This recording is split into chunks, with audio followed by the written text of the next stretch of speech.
We're with Senator Nellie Pou and Assemblywoman Valerie Vainieri Huttle. We just completed a rally on human trafficking. Assemblywoman Huttle, how big a problem is human trafficking in New Jersey? Well, as you heard here today, most of these people are afraid to come forward, but we did have a few victims that wanted to speak out, and unfortunately it is happening right here in our communities.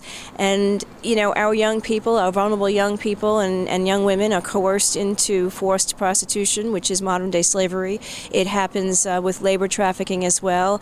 And, you know, it's estimated that there is at least 10,000, more than that, but in New Jersey, and unfortunately, again, it's not documented properly. It's underreported.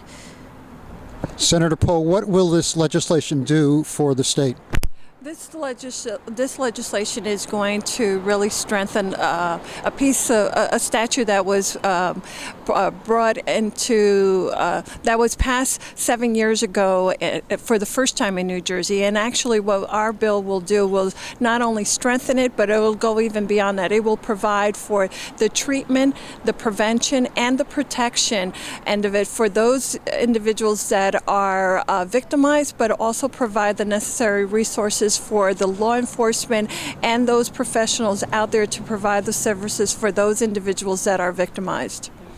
Assemblywoman, the Super Bowl is coming to New Jersey in 2014. What does that have to do with human trafficking? Well, unfortunately, those large sporting events, statistics prove that it does serve as a breeding ground for sex trafficking, mainly drug trafficking as well, and labor trafficking. And so we have had discussions with the state police and in partnership, so to be not reactive but proactive, because they are taking their advice or training from the prior Super Bowls, Miami, Indianapolis, where there has been, a spike in human trafficking, and they are working together in partnership with the FBI and Homeland Security, and to make sure that the hotels in the area, and even in Manhattan, not even in Manhattan, but obviously in the shadows of New Jersey, Manhattan, that they are aware and that they are trained to be aware for protection and prevention. So we're working hand in hand with the officials and the people that are engaged with the Super Bowl. We look forward to the Super Bowl. We want to make sure that everyone is safe.